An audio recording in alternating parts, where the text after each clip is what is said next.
Hello दोस्तों, स्वागत है आप सबों का एजुकेशन की इस प्लेटफॉर्म पे जिसका नाम है द स्टूडेंट एकेडमी। मैं हूं पीके मेहता, आप सबों को स्वागत करता हूं अपना इस एजुकेशनल प्लेटफॉर्म पे। दोस्तों, जैसा कि आपको हम बताए थे कि लूसेंट और क्रॉन पब्लिकेशन दोनों ही किताबों से आपका क्यूज स्टार्ट होने जा रहा है, जिसमें आपका लूसेंट का थ्योरी का बुक है और क्रॉन का ऑब्जेक्टिव का बुक है। तो दोनों किताब से हमने इसे स्टार्ट किया है। बस आपको करना क्या है कि लूसेंट से जो हम आपको होमवर्क देंगे आप उसे याद कीजिए, और क्रॉन पब्लिकेशन का जो ऑब्जेक्टिव का बुक है उसे हम पीडीएफ के फॉर्म में आपको टेलीग्राम चैनल पे प्रोवाइड कराएंगे। आप उसे बनाइएगा और उसका सॉल्यूशन हमारे वीडियो के थ्रू आप देखिएगा। देखिए कितना ज़्यादा आपको बेनिफिट होता है। आज पहला एक डे वन है इसका, यानी पहला क्लास है ये। तो थोड़ी बहुत समस्याएं आए जिसके कारण से आज थोड़ा सा हम करेंट का क्वेश्चन इसमें नहीं शामिल कर पाए हैं, जो हमने आपको करेंट का होमवर्क दिया था। पर कल से इस करेंट का भी क्वेश्चन साथ में आना शुरू हो जाएगा। आपका बायो और हिस्ट्री चल रहा है और करेंट में करेंट एसपीडी की किताब से चल रहा है। तो तीनों ही कंटिन्यू आते रहेंगे कल से। आज आपको सिर्फ बायो और हिस्ट्री का ही क्वेश्चन शामिल किया गया है। तो चलिए शुरू करते हैं आज और देखते हैं पहला क्वेश्चन क्या है। देखिए, जीव विज्ञान में पहला जो क्वेश्चन है आपका ये है, कह रहा है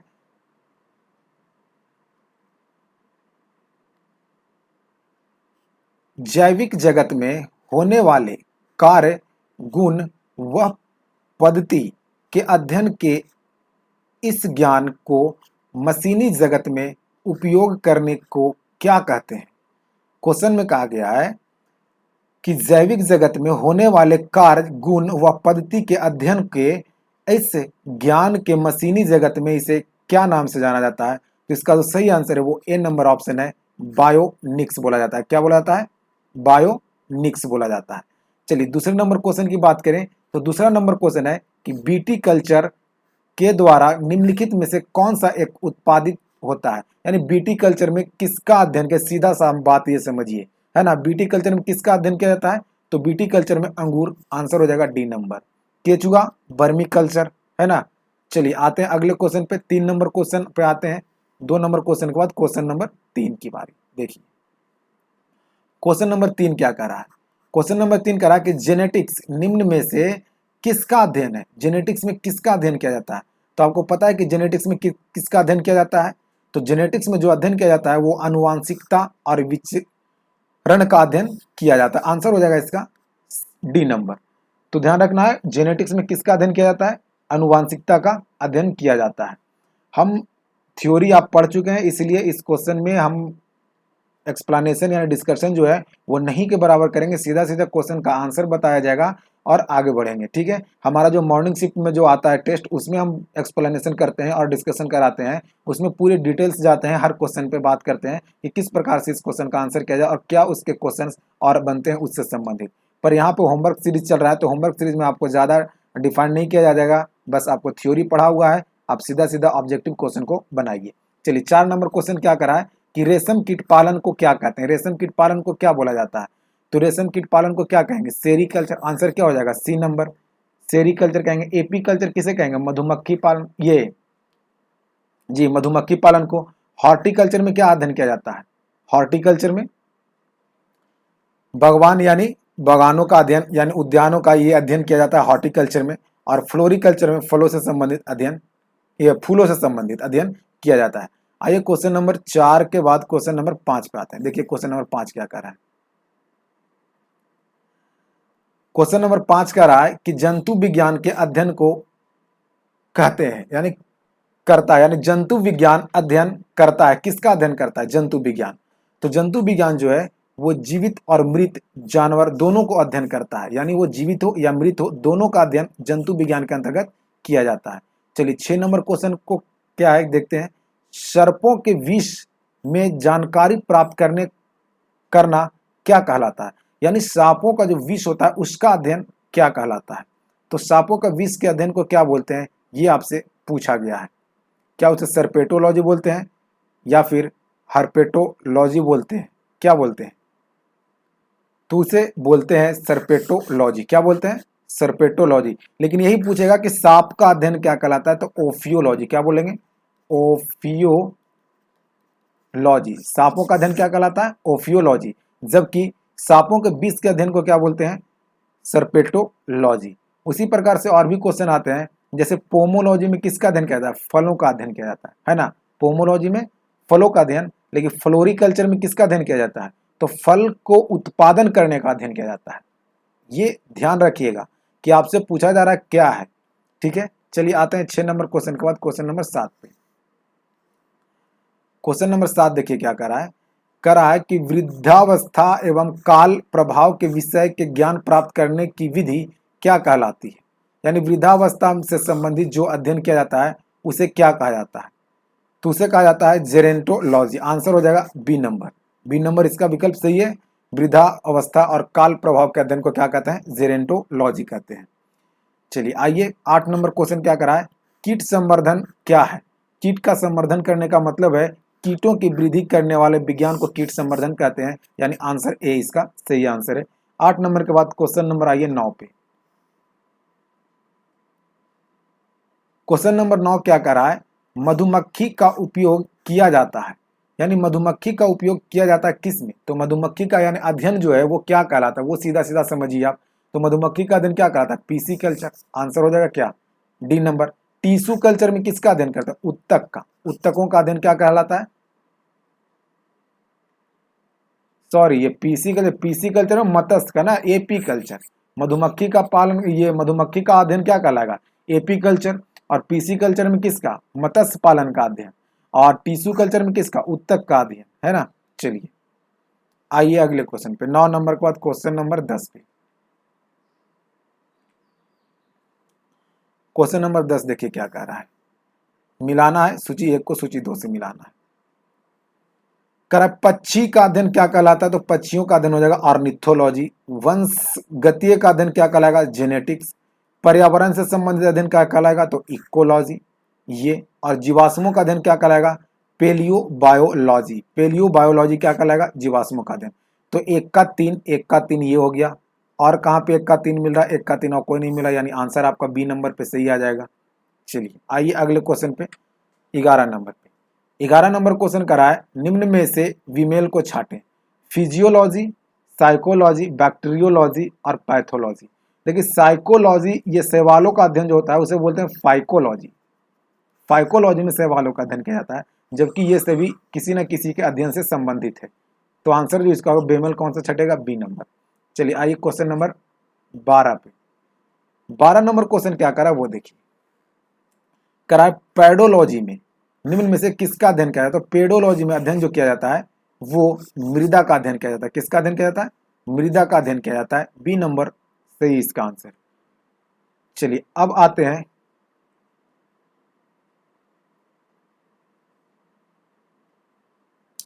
अगले क्वेश्चन पे।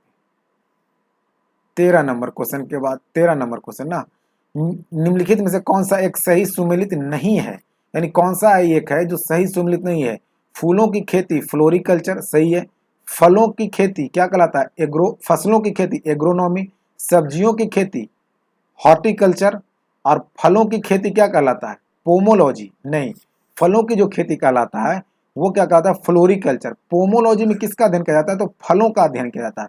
यानी किसी भी फल फल पे अध्ययन किया जाना वो पोमोलॉजी कहलाता है, लेकिन फल के उत्पादन से संबंधित अध्ययन को हम फ्लोरिकल्चर कहते हैं। तो आंसर इसका डी नंबर हो जाएगा गलत। चलिए आइए क्वेश्चन नंबर 14 के बाद क्वेश्चन नंबर 15 पे। 15 नंबर क्वेश्चन देखिए क्या करा है। फूलों के अध्ययन को क्या कहते हैं? फूलों के अध्ययन को, तो फूलों का अध्ययन पूछ रहा है, फूलों की खेती का अध्ययन नहीं पूछ रहा है। फूलों का अध्ययन को बोलते हैं एंथोलॉजी। क्या बोलते हैं? एंथोलॉजी, फूलों का अध्ययन, है ना। वही अगर पूछता आपसे कि एंथ्रोपोलॉजी में किसका अध्ययन करते हैं, तो मानव मस्तिष्क का अध्ययन एंथ्रोपोलॉजी में कहलाता है। 15 नंबर क्वेश्चन, हाइड्रोपोनिक्स क्या है? तो हाइड्रोपोनिक्स वैसा पौधा को बोलते हैं जो जल में उगता है, यानी उसमें मिट्टी का हिस्सा नहीं होता, यानी मिट्टी विहीन पादप संवर्धन को हाइड्रोपोनिक्स बोला जाता है। ए नंबर आंसर इसका सही है। 16 नंबर क्वेश्चन पाइए, वर्मी कल्चर में प्रयुक्त वर्म होता है, क्या होता है? वर्मी कल्चर में किसका प्रयोग क्या होता है? तो टेम्प वर्म होता है। आंसर इसका ए नंबर सही है। चलिए 16 नंबर के बाद क्वेश्चन नंबर 17 पे देखिए। 17 नंबर क्वेश्चन क्या कह रहा है, आइए। करा निम्नलिखित युग्मों में से कौन सुमेलित नहीं है? कौन सा ऐसा युग्म है जो सुमेलित नहीं है? एपी कल्चर में शहद का सही है। सिल्वी कल्चर सिल्क वर्म रेशम का, पीसीकल्चर में मत्स्य पालन, पीसीकल्चर में क्या हो जाएगा मत्स्य, ये गलत हो गया। हॉर्टिकल्चर में फूल से संबंधित, ये सही है, यानी सी नंबर ऑप्शन इसका सही है, ये गलत है। कीटों के वैज्ञानिक के अध्ययन को क्या कहते हैं, कीटों के अध्ययन को क्या बोलेंगे, एंटेमोलॉजी बोलेंगे। आंसर बी नंबर इसका सही हो जाएगा।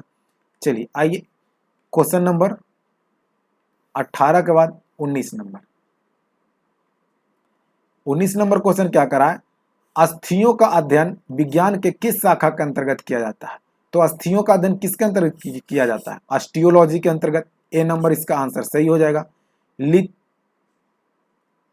लिथोट्रिप्सी क्या है, लिथोट्रिप्सी क्या है ये पूछा गया आपसे।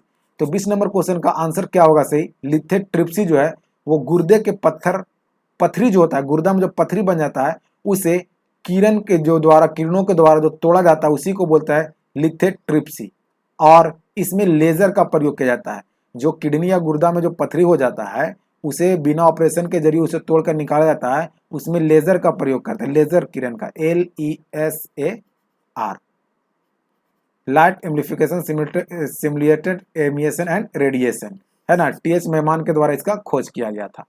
चलिए क्वेश्चन नंबर 20 का आंसर हो जाएगा बी नंबर। आइए क्वेश्चन नंबर अगले पे, और अगला क्वेश्चन है क्वेश्चन नंबर 21। देखिए 21 नंबर क्वेश्चन क्या कर रहा है, कह रहा है निम्नलिखित विषयों में से कौन सा विषय जनसंख्या और मानव जातियों के महत्वपूर्ण अंकों के अध्ययनों से संबंधित है। तो जानकीकी में आपका जानते हैं कि जनसंख्या जनगणना का अध्ययन किया जाता है, आंसर हो जाएगा इसका सी नंबर। सब्जियों के लिए काम आने वाले पौधे के अध्ययन को क्या बोलते हैं, सब्जियों के लिए जो काम आते हैं पौधा उसके अध्ययन को क्या बोलते हैं, तो उसके अध्ययन को क्या बोला जाएगा, आंसर कीजिए। ओलेरीकल्चर, क्या हो जाएगा, ओलेरीकल्चर।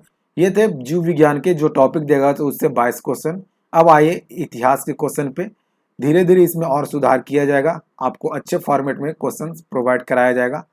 चलिए चलते हैं आगे। 22 नंबर के बाद क्वेश्चन नंबर 23 नहीं, अब चलते हैं इतिहास के क्वेश्चन पे। आइए क्वेश्चन है अब इतिहास का, और देखिए क्या क्या क्वेश्चन है आपके लिए इस इतिहास के क्वेश्चन में। पहला क्वेश्चन है यहाँ पे,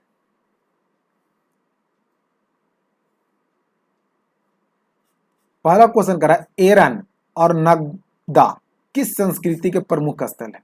एरन और नगदा जो है वो कौन सा संस्कृति के प्रमुख स्थल है, तो वो मालवा संस्कृति के प्रमुख स्थल है, आंसर हो जाएगा सी नंबर। मालवा संस्कृति आपका मध्य प्रदेश में, जोरवे संस्कृति आपका महाराष्ट्र में, और रंगपुर संस्कृति जो है वो आपका राजस्थान की तरफ। तो ध्यान रखना, ये जोरवे संस्कृति महाराष्ट्र में, मालवा संस्कृति MP में, एरन और नागदा जो दो सांस्कृतिक स्थल हैं वो मालवा संस्कृति के अंतर्गत आते हैं। चलिए 2 नंबर क्वेश्चन को देखिए, खादानों की कृषि सर्वप्रथम प्रारंभ हुई थी कहां से। खादान संबंधित जो कृषि है, कृषि कार्य जो है वो कब से प्रारंभ हुआ, तो इसकी जो शुरुआत होती है वो नवपाषाण काल से शुरू होता है, आंसर इसका ए सही है। नवपाषाण काल से इसका शुरुआत होता है। आप सिंपल सा एक बात ध्यान में रखिएगा कि आग जो है ना, आग मुख्यतः इसी का एक खोज जो है वो पूरा पाषाण काल में हुआ था। बाकी जो भी पूछे लगभग, जैसे आपका पहिए का आविष्कार, कृषि का आविष्कार, मानव की अस्थायी प्रवृत्ति का आविष्कार, ये सारे जो खोज हैं वो नवपाषाण काल में हुए। आग ही एक ऐसा है जिसे पूरा पाषाण काल में खोजा गया था। चलिए क्वेश्चन नंबर 3 पे आइए। 3 नंबर क्वेश्चन देखिए क्या कह रहा है, कह रहा है भीमबेटका किसके लिए प्रसिद्ध है, तो भीमबेटका गुफाओं के शैल चित्रण के लिए प्रसिद्ध है, आंसर इसका ए सही है। भीमबेटका गुफाओं के चित्रण के लिए प्रसिद्ध है। 4 नंबर क्वेश्चन कर रहा है कि इंदिरा गांधी राष्ट्रीय मानव संग्रहालय कहाँ पे है, तो इंदिरा गांधी राष्ट्रीय मानव संग्रहालय जो है वो है भोपाल में। कहाँ पे है, भोपाल में है। चलिए क्वेश्चन नंबर 5 के बाद क्वेश्चन नंबर 6 की बारी, ये 4 हुआ ना, 5 नंबर। आइए 5 नंबर क्वेश्चन देखिए क्या कर रहा है, कर पूरा पाषाण, मध्य पाषाण, नव पाषाण काल किस क्षेत्र में विकास हुए थे, तो ये तीनों जो विकास हुए थे पाषाण काल वो नर्मदा घाटी क्षेत्र में विकास हुआ था। आपको पता है कि नर्मदा घाटी क्षेत्र में ही सबसे पहले मानव कंकाल यानी मानव का जीवाश्म मिलता है। आइए क्वेश्चन नंबर 6, गर्त आवास का साक्ष्य कहाँ से मिला है, गर्त आवास का साक्ष्य कहाँ से मिला है, तो गर्त आवास जो है वो बुर्जहोम से मिला। गर्त आवास का मतलब होता है गड्ढा घर, गड्ढा घर, और ये मिला है कहाँ से, बुर्जहोम से। और बुर्जहोम कहाँ पड़ता है, तो जम्मू एंड कश्मीर में पड़ता है। कहाँ पे, जम्मू और कश्मीर में पड़ता है। कोल्डिवा क्या है? तो कोल्डिवा से पहले बार चावल का साच मिलता है और ये इलाहाबाद में है। चलिए आइए क्वेश्चन नंबर 6 के बाद क्वेश्चन नंबर 7 पे। क्वेश्चन नंबर 7 देखिए क्या कह रहा है कि भारत में मानव का सर्वप्रथम साच कहां से मिलता है?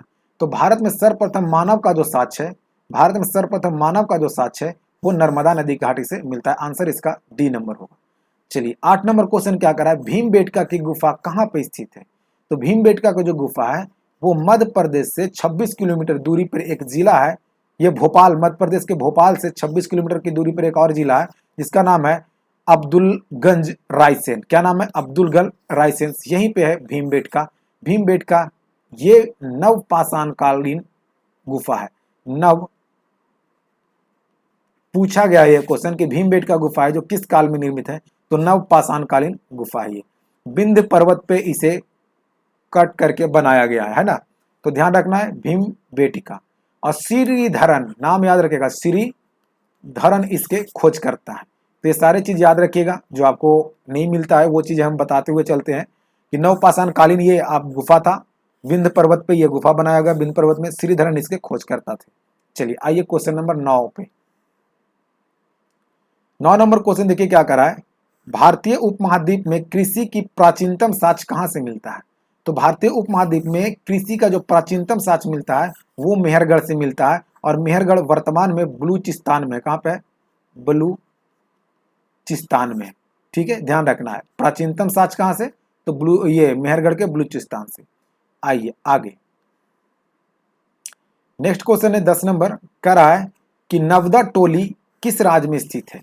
नवदा टोली जो है वो किस राज्य में है? तो ये मध्य प्रदेश का हिस्सा है। नवदा टोली जो है वो मध्य प्रदेश का हिस्सा है। 11 नंबर क्वेश्चन, दक्षिणी पूर्वी राजस्थान की संस्कृति को क्या कहा जाता है?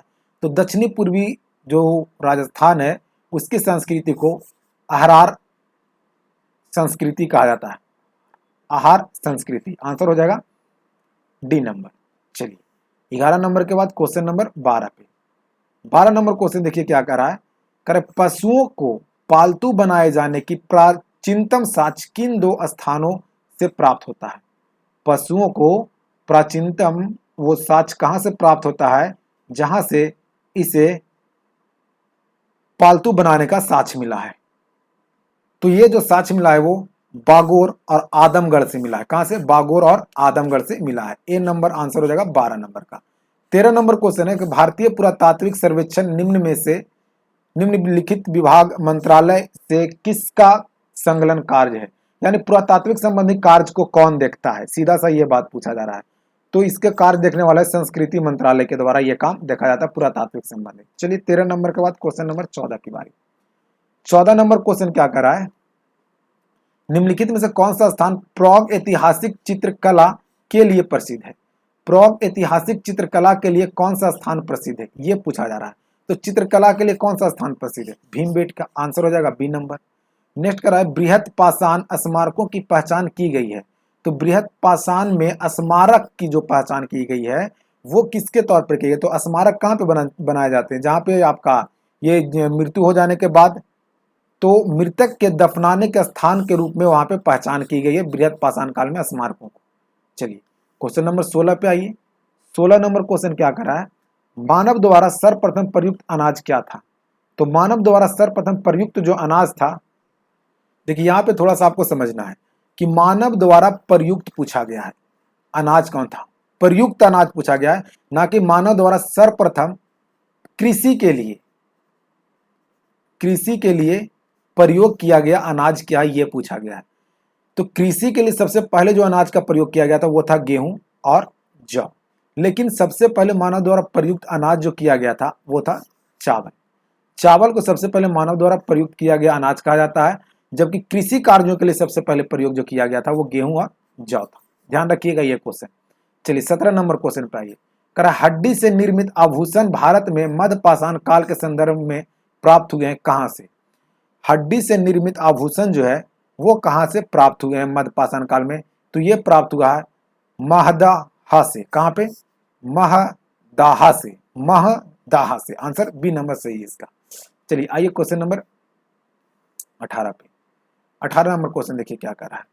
18 नंबर क्वेश्चन कर रहा है कोपेनहेगन संग्रहालय की सामग्री से पाषाण कांस और लौह युग का त्रियुगीनी विभाजन किया है किसने? तो थॉमसन के द्वारा यह विभाजन किया गया। कोपेनहेगन डेनमार्क की राजधानी है, यहीं पे एक संग्रहालय है और इसका विभाजन जो किया गया है वो थॉमसन के द्वारा किया गया है।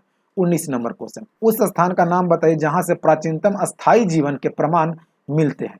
यानी प्रथम अस्थायी जीवन का प्रमाण कहां से मिलता है, उस स्थल का नाम बताना है। तो वो स्थान है मेहरगढ़, जहां से आपको पता है कि ये प्राचीनतम कृषि का साक्ष्य मिला है मेहरगढ़ से। और ये पड़ता कहाँ पे है, तो बलूचिस्तान में पड़ता है। और प्राचीनतम अस्थायी स्थल जहां पे जीवन का प्रमाण मिला है तो वो भी मेहरगढ़। आइए क्वेश्चन नंबर 20 पे।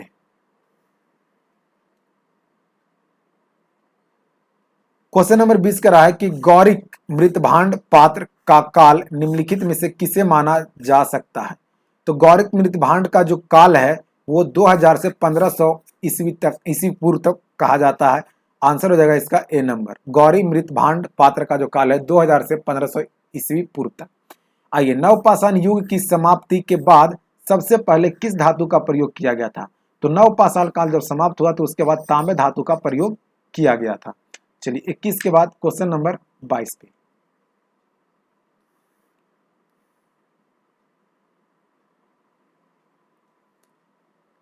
देखिए 22 नंबर क्वेश्चन क्या कर रहा है कि प्रकाश दौमताबाद और इमामगांव किस संस्कृति के प्रमुख स्थल हैं। तो ये सभी जो है वो जोरवे संस्कृति के प्रमुख स्थल। आंसर हो जाएगा बी नंबर। 23 नंबर क्वेश्चन क्या कर रहा है, ताम्रसम काल में महाराष्ट्र के लोग मृतकों को घर के फर्श के नीचे किस तरह से रखकर दफनाते थे। यानी ताम्रसम जो युग था उसमें महाराष्ट्र के जो लोग थे वो मृतकों को किस तरफ से रख के दफनाया करते थे, उत्तर और दक्षिण।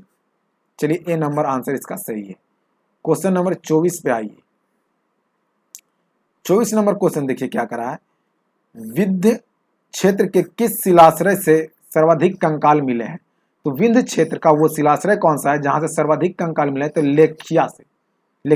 कहां से, लेखिया से। आंसर हो जाएगा डी नंबर। 25 नंबर क्वेश्चन कर रहा है, निम्नलिखित में से किस स्थान से मानव कंकाल के साथ साथ कुत्ते को दफनाने का प्रमाण मिला है।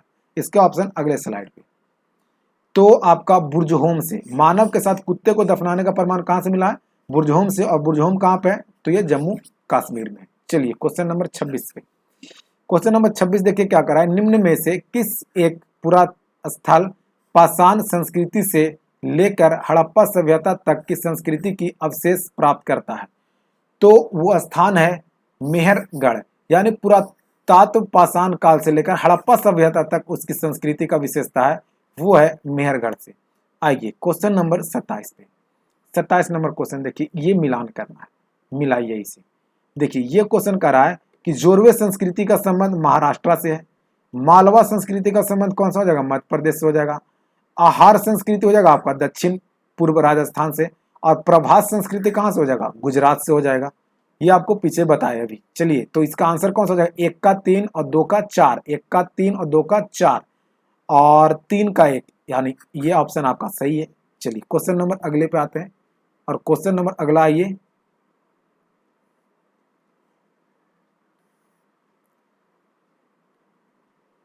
करा है पूर्व भारत के प्रमुख नवपाषाणी स्थल कौन सा था। तो पूर्व भारत में नवपाषाणी स्थल है जो वो चिरांद है, और चिरांद आपका बिहार में ही पड़ता है। चलिए अगले क्वेश्चन पे आते हैं 29 पे। 29 नंबर क्वेश्चन देखिए क्या करा है कि उत्खनित प्रमाणों के अनुसार पशुपालन का प्रारंभ हुआ। पशुपालन का प्रारंभ कब से हुआ, ये आपसे क्वेश्चन में पूछा जा रहा है। तो पशुपालन का जो प्रारंभ होता है वो मध्य पाषाण काल से प्रारंभ होता है। आंसर हो जाएगा डी नंबर। राख का टीला निम्नलिखित में से किस नवपाषाणी स्थल से संबंधित है। तो राख का टीला जो है वो किस नवपाषाणी स्थल से संबंधित है। तो 30 का सही आंसर क्या हो जाएगा, आंसर आपका हो जाएगा बी नंबर, संगलन कल्लू से। संगलन कल्लू से आंसर हो जाएगा बी नंबर। चलिए अगले क्वेश्चन पे आइए, क्वेश्चन नंबर 31। 31 नंबर क्वेश्चन करा है, नवदा टोला का उत्खनन करता कौन है। नवदा टोला का उत्खनन करता कौन है। तो नवदा को टोला का उत्खनन करता है एच.डी. सांकलिया। क्या नाम है, एच.डी. सांकलिया। चलिए अब आते हैं अगले क्वेश्चन पे और क्वेश्चन नंबर 32 की बारी। 32 करा, निम्नलिखित में से किसको चालकोलिथ युग भी कहा जाता है। तो ताम्रपाषाण काल को चारकोलित युग भी कहा जाता है। 33 नंबर क्वेश्चन कर, एक ही कब्र से 3 मानव कंकाल कहाँ से मिले हैं? तो एक ही कब्र से 3 मानव कंकाल दमदमा से मिले हैं। ये सारे क्वेश्चन जो है बहुत ही इंपॉर्टेंट है, क्वेश्चन बार बार ये सब रिपीट होते हैं। आइए 34 के बाद ये 34 नंबर क्वेश्चन, मध्यपाषाणिक प्रसंग में पशुपालन का प्रमाण जहां से मिलता है? तो पशुपालन का प्रमाण कहां से मिलता है ये आपसे पूछा जा रहा है। तो पशुपालन का जो प्रमाण है वो मिलता है आदमगढ़ से। कहां से? आदमगढ़ से। तो ये थे आपके क्वेश्चंस हिस्ट्री के, और इससे पहले मैंने बायोलॉजी का क्वेश्चन कराया। तो देखिए इस क्वेश्चन में मैंने किसी भी प्रकार का कोई एनालिसिस डिस्कशन नहीं करा, सीधा सीधा पढ़ा, क्वेश्चन को आंसर करते हुए चले गए, क्योंकि आप थ्योरी पढ़े हैं कल ही, इसीलिए हम इसमें कुछ एक्स्ट्रा नहीं बताएं। हम कोशिश करेंगे आगे कि आपको और भी बेहतर तरीका से इसे लाया जाए। थोड़ी अभी शुरुआत हो रही है तो समस्याएं आ रही है, इसलिए आप इसे शेयर करें और भी इसे दोस्तों में बताएं कि इस प्रकार से एक क्यूज स्टार्ट हो चुका है। आप किसी भी एग्जाम को तैयारी करने के लिए, क्योंकि इसमें साइंस भी चल रहा है, आर्ट्स भी चल रहा है, सुबह में आपका करेंट अफेयर भी चल रहा है, और आपका क्या चल रहा है, तो मैथ्स भी उसमें है, रीजनिंग भी है, सारे सेक्टर उसमें डाले गए हैं, और इसमें भी करेंट अफेयर आपको शामिल किया जाएगा। तो कुल मिला के कहा जाए कि ये जो सीरीज सुबह शाम का चल रहा है वो सभी प्रतियोगी परीक्षा के लिए है, कोई भी ऐसा नहीं प्रतियोगी परीक्षा है जिसमें ये काम नहीं आएगा। तो चलिए आज की वीडियो में इतना ही, मिलते हैं अगले वीडियो में, लेकिन उससे पहले आपको अगला होमवर्क देना है। तो होमवर्क में क्या क्या हो जाएगा वो आप देख लीजिए।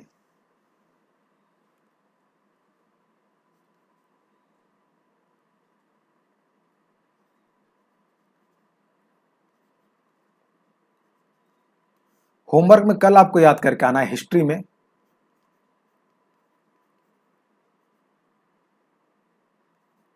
हिस्ट्री में याद करके आना है वैदिक सभ्यता। वैदिक सभ्यता में आपको जो वेद से संबंधित जो भी है थ्योरी वो पढ़ के आना है आपको, ठीक है। और बायोलॉजी में बायो में याद करके आना है कोशिका विज्ञान। क्या याद करके आना है? कोशिका विज्ञान, ये आपको पढ़ के आना है।